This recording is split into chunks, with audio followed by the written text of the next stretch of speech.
पंचमी के दिन देवाधिदेव महादेव पर चढ़ाई गई शमी पत्र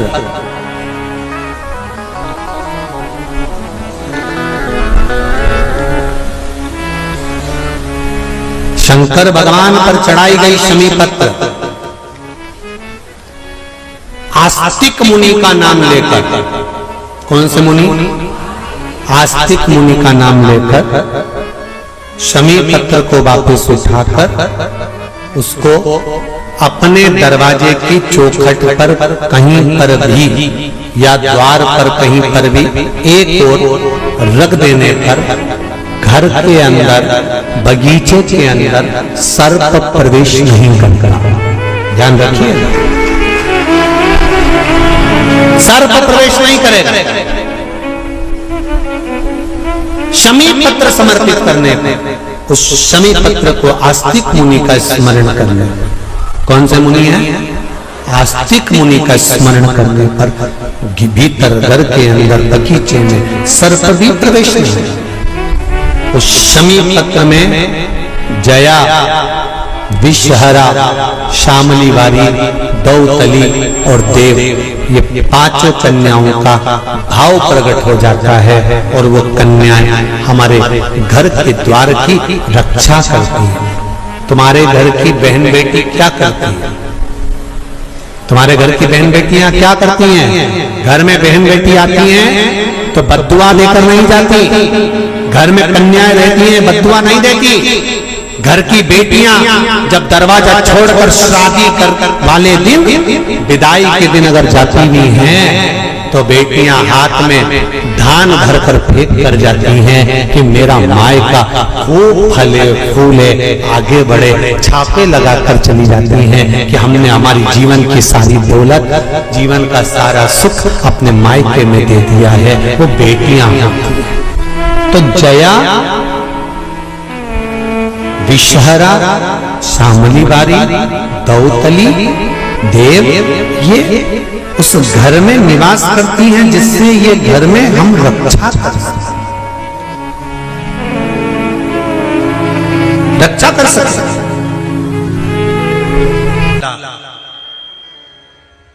दरवाजे पर जब आता है,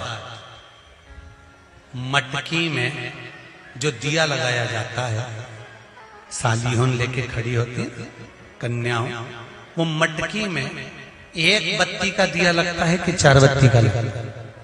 जम के बोले, 4 बत्ती का लगता है ना? 4 बत्ती का दिया, क्योंकि हमारे यहाँ शुभ कार्य हो रहा है, 4 बत्ती का दीप लगाया। तुम्हारे यहाँ प्रतिदिन घर में आरती करते होगे तो जो घी के डब्बे में भींगी भींगाई बत्ती रखी रहेंगी, उसको निकाल के धर देते। बोलो सही है गलत है? निकाल के धरी, माचिस से लगाई, तन मन धन सब कुछ तेरा, और आरती कर पुरा के, घंटी बजा के, भोग लगा के, शक्कर रख के, भगवान को प्रणाम करके चली जाती। अब तुम्हारे यहाँ सत्यनारायण भगवान की तुमने कथा करवाई तो जो घी की बत्ती लगी वो तो लगी, उसके अलावा एक दिए में कपूर अलग से लगाया। मतलब कितनी बाती हो गई? एक घी की हो गई, एक कपूर की आरती हो गई। जजमान लोग यहाँ आरती करते हैं, उसके बाद में कपूर फिर जला देते हैं। उसका कारण क्या?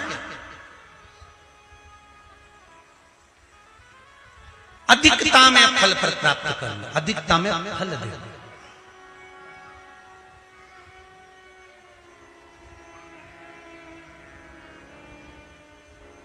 साल, 2 साल, 4 साल, 6 साल में आप भी प्रयास करा करो, पतली पतली बत्ती बनाकर 108 गिनकर घी में जब उसको पूरी बांध लो, घी में भिगो कर रख लो। कोई घर में विशेष कार्य हुआ या कहीं तीर्थ गए, कहीं गंगा जी के घाट पर गए, सरयू, मंदाकिनी, नर्मदा, गोदावरी, छिपरा आदि कादि के घाट पर गए तो उस बत्ती को प्रकट कर कर जलाकर रख दिया।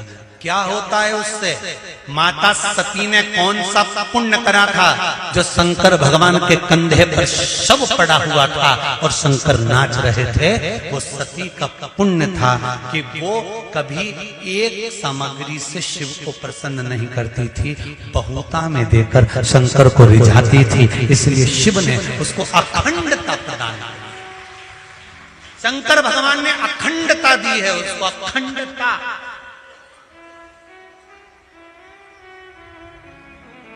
भगवान शिव का नाम कुंदकेश्वर पड़ गया। एक बात का हमेशा ध्यान रखिए, जब राह में चलते हुए, कोई कार्य को करते हुए, कोई आगे बढ़ते हुए, कोई बीच में अगर अटकल आ रही है, कुछ कार्य अटक गया है, तो कुंदकेश्वर महादेव का स्मरण करिए। कौन से महादेव का करना है? कुंदकेश्वर।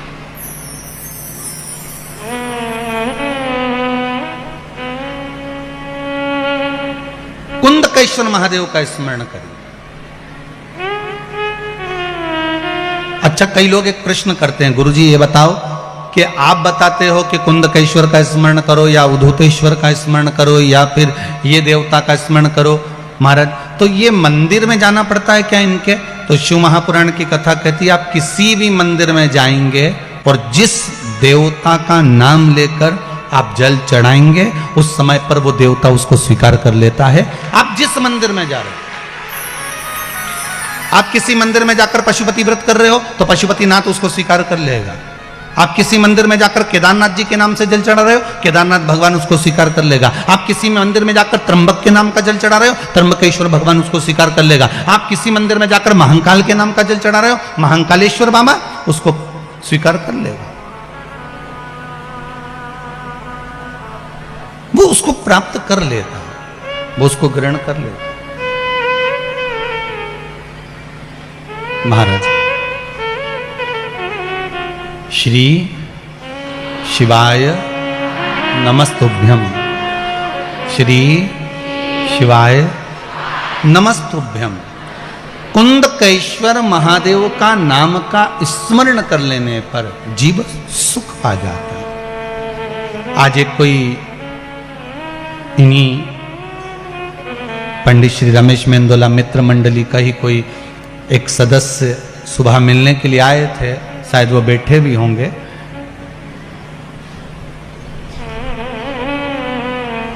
वो जांच की रिपोर्ट लेकर आए थे, उनकी कुछ परेशानियां थी। कहीं बैठे हो तो हाथ जरूर हिलाना भाई हो। तो मस्तक पर उनके बिंदी लगी हुई थी और उन्होंने कहा गुरुदेव, डॉक्टर ने इतनी सारी बीमारियां बता दी थी और बहुत घर के लोग टेंशन में आ गए थे, पर मेरे घर के माताजी ने कुछ उपाय भगवान शंकर के कुंदकेश्वर महादेव के करे और कहा 3-4 दिन से कथा सुन रहे हैं ना, और गुरुजी बोल रहे हैं कि 3 महीने में रिजल्ट आएगा। अगर मैंने दिल से शिव महापुराण की कथा सुनी है तो तू आज जांच करा क्या, सारी जांच भगवान शंकर के भरोसे पर आई। वो अगर कथा में बैठे हो तो जरूर हाथ हिलाना भाई हो। तो उन्होंने रिपोर्ट निकाली और उस रिपोर्ट को दिखाया कि गुरुजी ये सारी रिपोर्ट है। डॉक्टरों ने कह दिया था पहले जब रिपोर्ट जांच करी थी कि ऐसा ऐसा बीमारी है, ऐसा ऐसा रोग है और ये चीज है। और जैसे ही शिव महापुराण की कथा सुनने के बाद मेरी माता के कहने पर मैंने जांच कराई, सब रिपोर्ट अच्छी आ गई, कुछ भी उसमें प्रॉब्लम नहीं, कुछ भी नहीं।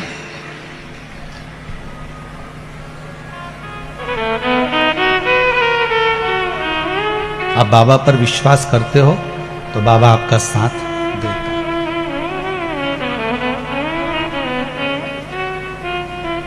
शिव कृपा करता है, ऐसा हो नहीं सकता कि शंकर कृपा ना करे अगर आपका विश्वास प्रबल है।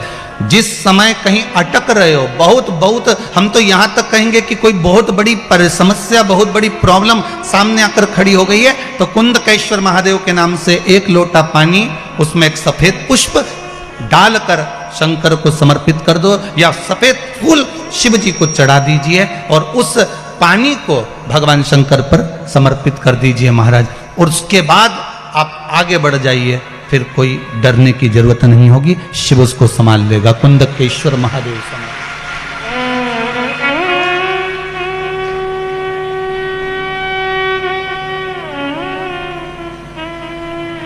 फिर वो देवादिदेव महादेव उसको संभालेगा, उसके सिवाय कोई दूसरा संभाल भी नहीं सकता। संभालने वाला वो शंकर ही हो सकता है।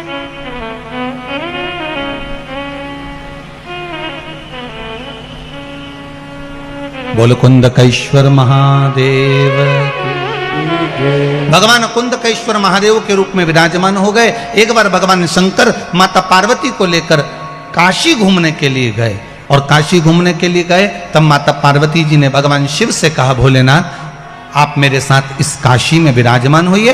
शंकर पार्वती काशी में विराजमान होने के लिए बैठे ही थे, इतने में भगवान शंकर को याद किया गया तो शिव जी बैकुंठ के लिए भगवान विष्णु से मिलने के लिए चले गए। माता पार्वती के नैनों में जल भर गया, आप हमारे साथ आए हो, भ्रमण करने के लिए आए हो, और आप हमें अकेला छोड़कर जा रहे हो। शंकर भगवान ने कहा चिंता मत कर पार्वती, सामने अशोक का वृक्ष है, इस अशोक के वृक्ष से जो तू मांगेगी तुझे प्राप्त हो जाएगा, तेरा एकांत समाप्त हो जाएगा। महाराज पीला चंदन, बेलपत्री के दोनों पत्ते पर, लाल चंदन बीच वाले पत्ते पर, शिव मंदिर में जाकर जहां पर शिव मंदिर में ये शिवलिंग है, ये जलाधारी है, ये माता पार्वती का हस्त कमल है जहां शिवलिंग रखा है, ये भाग है, राइट में गणेश जी, लेफ्ट में कार्तिकेय जी, बीच में अशोक सुंदरी है। समझते हैं ना सब लोग। ऊपर से जो बूंद बूंद पानी गिर रहा है, शंकर भगवान की 5 लड़कियां हैं, जया, विषहरा, शामरी बारी, दौतली और देव। शंकर भगवान के 13 बच्चे हैं, उस 13 बच्चे में से 5 कन्याएं शिव जी के ऊपर है। पांचों का नाम आप सब बोलेंगे, जया, विषहरा, शामरी बारी, दौतली और देव। ये शिव जी की 5 लड़कियां जो शिव जी के ऊपर एक एक बूंद पानी गिरा रही हैं। जो जलाधारी लगती है वो शिव जी की 5 बेटियों के नाम से लगती है। शंकर भगवान की 6 नंबर की बेटी अशोक सुंदरी है, जहां से जल बहता है बीच में एक मोटी सी लाइन रहती है, वो शिव जी की छोटी लड़की है अशोक सुंदरी। जहां शिवलिंग रखा हुआ है, गोल जो भाग होता है वो माता पार्वती जी का हस्त कमल, राइट में गणेश जी, लेफ्ट में कार्तिकेय जी, जहां से पानी बह रहा होता है। पानी गिरने के बाद में जितनी दूर तक मंदिर के फर्श से निकलकर जितनी दूर तक जाता है, वहां 33 कोटि देवी देवताओं का निवास होता है। इसलिए शंकर जी के जल को लांघा नहीं जाता।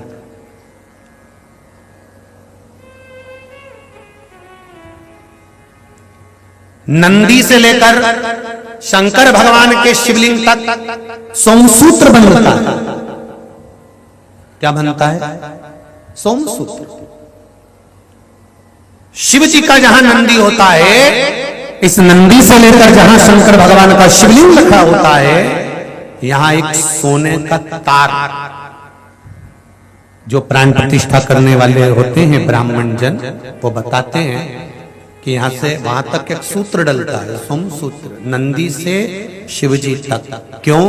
कि हम अगर नंदी के पास बैठकर कोई बात अपने दिल की कहें तो शंकर जी तक वो बात पहुंचे, उसको सोम सूत्र वहां से लेकर वहां तक।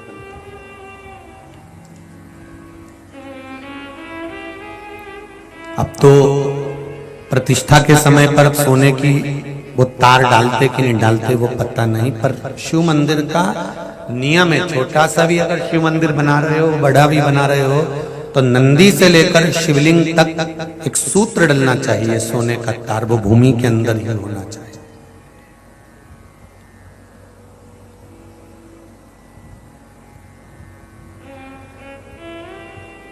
वो भूमि के अंदर हो। जब फर्श लगे तो उसके अंदर कि यहां नंदी बैठेगा, तो यहां से लेके यहां तक शिव जी है, यहां से यहां तक एक तार डाल दिया, एक सूत्र बांध दिया। वो सूत्र क्या काम करता है? सोम सूत्र की प्रामाणिकता क्या है? क्या कार्य करेगा वो? तो वो एक कार्य करता है। आप एक दिन मंदिर गए हो और मंदिर जाने पर अगर आपने एक दिन जल चढ़ाया है, नारी का बीच में रजो धर्म आ गया, वो 7 दिन तक अगर मंदिर नहीं गई है, कोई पुरुष बाहर चले गया, कोई काम आ गया, वो मंदिर तक पहुंचा नहीं है, तो 1 हफ्ते तक अगर आपने जल भी नहीं चढ़ाया है, शंकर के नंदी के पास बैठकर आप अगर आए हो, तो ये सोम सूत्र आपके 7 दिन की पूर्ति कर देता है कि 7 दिन आप मंदिर आए हो। भले आप रजो धर्म के समय पर मंदिर नहीं गए, भले किसी कारण से बाहर चले गए, पर शिवजी पर अगर आप जल चढ़ाकर नंदी के पास 2 मिनट बैठे हो, नंदी के ऊपर हाथ फेरा है या नंदी के कानों में कुछ कहकर आए हो, नंदी का स्पर्श कर आए हो, तो सोम सूत्र का वो तार नंदी के भाव से शंकर से कहता है कि वो नित्य प्रति स्मरण किया। नित्य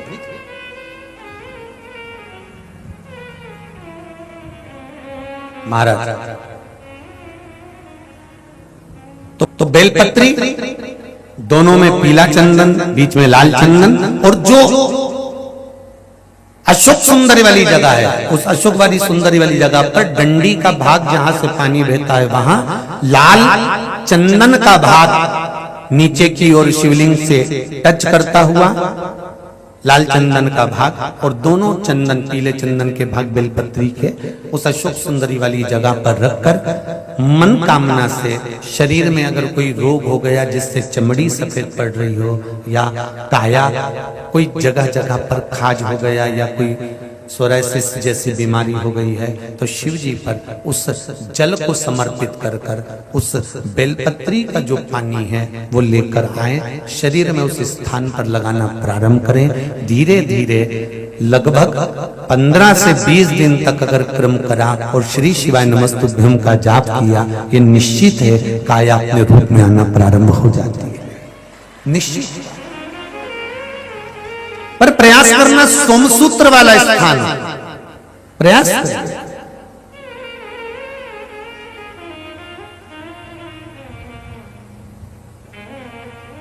उच्चारण एक ही करना है आपको उस समय पर जल चढ़ाते समय, षडाक्षर मंत्र का उच्चारण। षडाक्षर मंत्र को सब बोलेंगे साथ में, चालू हो जाइए। ओम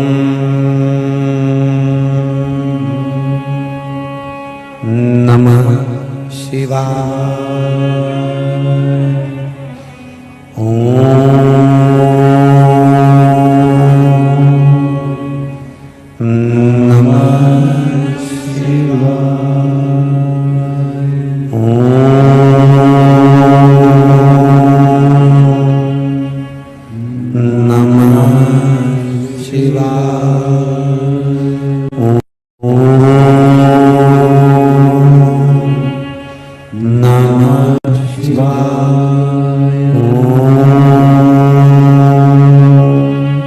नमः शिवाय, षडाक्षर मंत्र का जाप करेंगे जल चढ़ाते समय।